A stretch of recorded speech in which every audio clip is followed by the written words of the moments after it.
제가 좀 더 과감하게 나쁜 말을 했어야 잘했을 텐데. 오른손으로 던져도 이거보단 나을 거라고 했어야 되는데 일단 이제 역배 말고 정배당으로 가셔야 될 것 같아요. 차라리 이렇게 된 이상 더 이상 내려갈 곳이 없으니 반등하고 올라갈 것이다라고 해볼까요? 좀 응원을 오히려 보내야 되지 않을까 싶어요. 그러게 말입니다. 저는 심지어 5이닝도 못 채울 줄은 몰랐어요. 예. 저번 경기에서 4와 3분의 2이닝, 그러니까 5회 중간에 강판이 된 거죠. 4개의 삼진을 잡는 동안 실점이 무려 7점이었어요. 예. 이 평균 자책점이 이제 무려 2점대까지 올라갔습니다. 2.35가 됐는데 평균 자책점도 어색하고 그다음에 최근 3경기 내준 점수가 말씀하신 대로 18점이나 되잖아요. 네네. 4점, 7점, 7점 이렇게 많은 점수를 내준 적이 찾아봤더니 2013년 이후로 가장 안 좋은 등판을 최근 2경기 연속으로 기록했다고 합니다. 그러니까 이제 6년 만에 약간의 그 최악의 슬럼프라고 볼 수 있을 것 같은데 네. 사실 이날 선발 맞대결 상대가 SK 출신인 켈리였어요. 예. 물론 이제 KBO 리그에서 직접 맞대결 한 적은 없지만 그래서 이제 3회까지는 다저스가 나름 순항하고 있었는데 류현진 선수가 4회부터 이제 집중타를 허용하더라고요. 저도 이제 중계를 보고 있는데 왜 안 끝나지 해서 인터넷이 다운된 건가 이랬는데 4회가 계속 이어지더라고요. 아하. 사실 우리가 이제 류현진 선수가 장점이 뭐냐라고 물어봤을 때 산발적인 안타는 많이 맞지만 집중타를 허용하지 않는다. 그렇죠. 위기를 잘 관리한다. 네, 득점권 피한 타율이 훨씬 낮다라고 예. 얘기를 했었는데 이날은 정반대였어요. 그래서 이제 4회에 4점, 5회에 3점 대량 실점을 했다는 점이 좀 아쉽고 사실 8월이 진짜 잔인한 8월이었어요. 류현진 선수가 4월과 6월에는 조금 부진해서 2점대 그리고 5월과 7월에는 무려 선발 투수인데도 0점대 평균 자책을 기록했는데 네. 8월은 무려 7.48입니다. 아하. 그러다 보니까 이제 이게 2013년 이후에 LA 다저스 선발 투수 중에서는 처음으로 연속 경기 7실점 이상한 선수가 돼버렸어요. 좋지 않은 기록이네요. 오히려 연속 경기 무실점을 해오던 선수인데 예. 어쩌다 보니까 류현진 선수 약간은 그 불명예스러운 그렇죠. 기록을 남겼는데 어쨌든 그래도 여전히 평균 자책 1위는 유지하고 있습니다. 워낙 그동안 쌓아온 성적이 좋았기 때문인데 네네. 근데 이제 다만 2위인 마이크 소로카 선수와의 격차가 매우 좁혀졌거든요. 그러다 보니까 이제 사이 영상 경쟁에서 거의 유일한 장점이라고 할 수 있는 평균 자책 부분이 메리트가 없어지다 보니까 네. 사이 영상 경쟁에서도 좀 굉장히 불리한 게 아닌가 이런 얘기들도 많이 나오고 있습니다.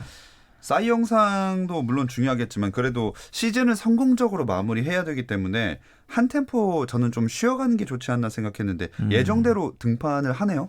사실은 지금 다저스가 그렇게 여유 있는 상황이 아닙니다. 물론 이제 그 포스트 시즌 등판 진출은 거의 확정적이긴 하지만 예. 최근에 그 선발 로테이션 변경도 있었거든요. 일본인인 마에다 선수가 최근 등판 성적이 그렇게 좋지 않고 일단 이닝 소화력이 너무 떨어지다 보니까 내일 선발이 마에다 선수에서 훌리오 우리아스로 변경도 됐어요. 물론 이제 류현진 선수가 불펜으로 내려간다든가 하는 입지의 변경은 없겠지만 기존에 있던 선수들에게 휴식을 줄 만큼 다저스가 여유 있는 상황이 아니다 보니까 네. 류현진 선수는 예정대로 내일 모레인 목요일 날 오전 11시에 콜로라도를 상대로 홈 경기에 예정대로 좀 등판을 하게 됐습니다.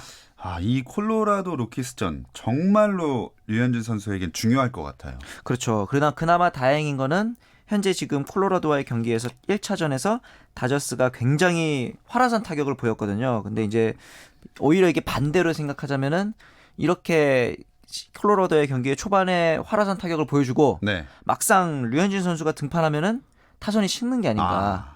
또 이런 걱정도 좀 되고 이게 상황이 한번 꼬이니까 그냥 별게 아닌 것들도 다 걱정거리로 다가오는 네네. 그런 부분들도 좀 있어요.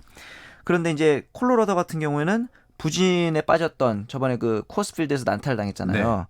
그 이후에 다시 콜로라도를 만나서 페이스를 끌어올렸거든요. 그리고 이번에 그 7실점 연속 7실점을 하기 이전에 호투를 보였던 상대도 콜로라도입니다. 아하. 그렇기 때문에 이제 쿠어스를 극복했듯이 이번에도 콜로라도를 상대로 슬럼프를 좀 벗어나는 계기가 되지 않을까. 이렇게 된 이상 그냥 응원하는 예. 모드로.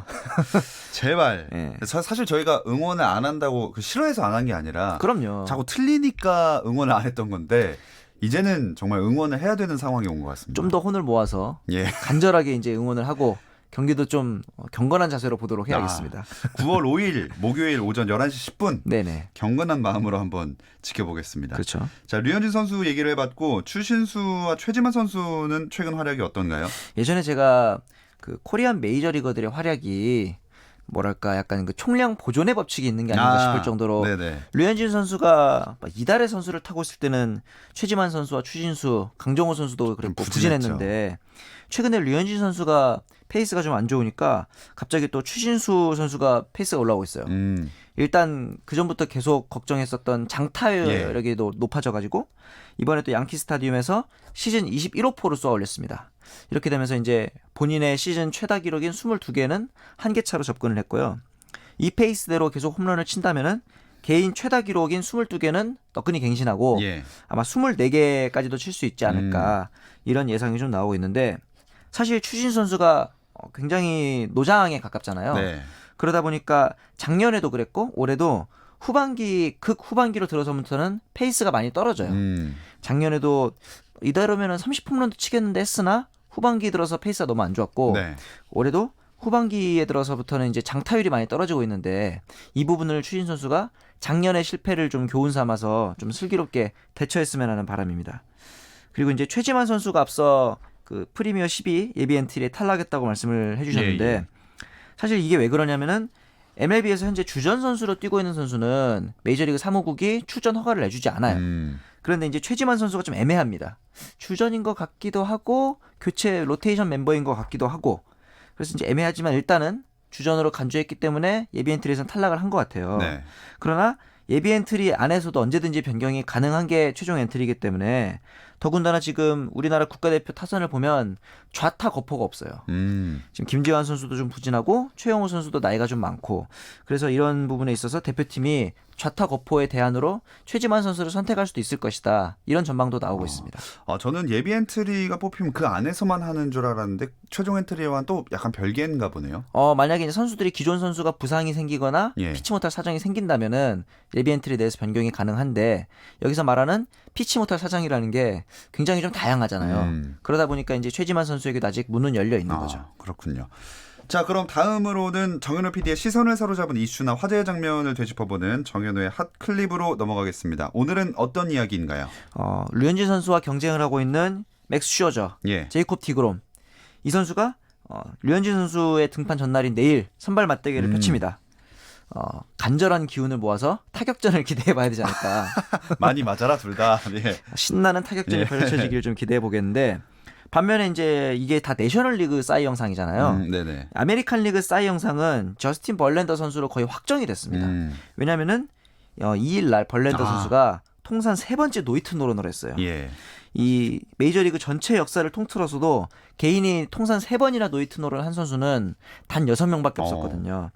거기다가 지금 벌랜더 선수는 기록도 훌륭한 게 트리플 크라운 가능성이 높습니다.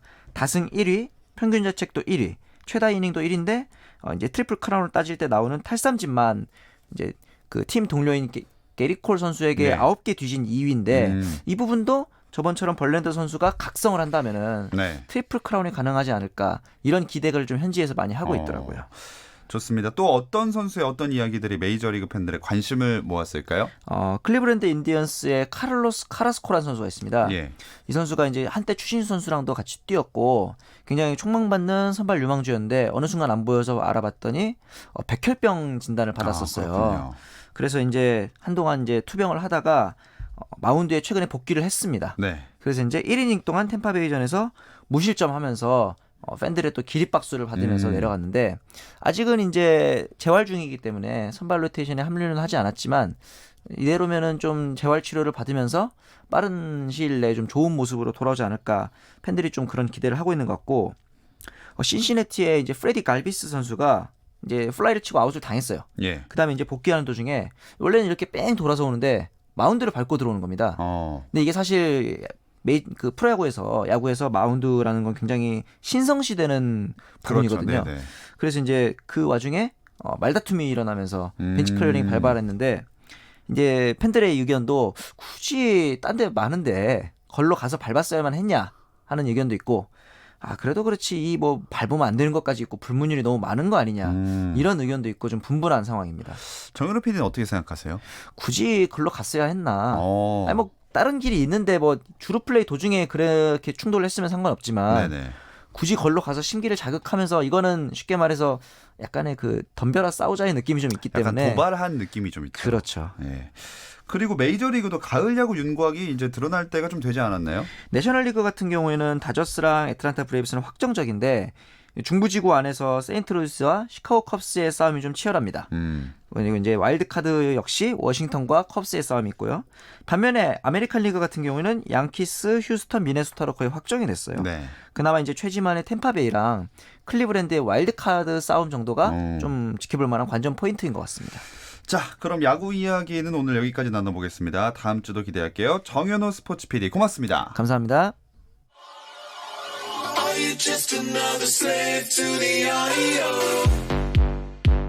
국내 유일 스포츠 매거진 라디오 김종현의 스포츠.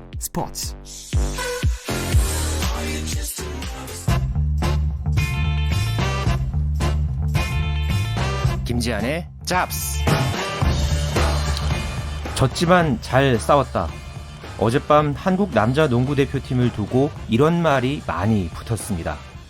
농구 월드컵 2패, 남은 조별리그 경기는 한 경기. 이 경기에서 한국 농구는 1승을 거둘 수 있을까요? 김지한의 잡스가 전망해봅니다.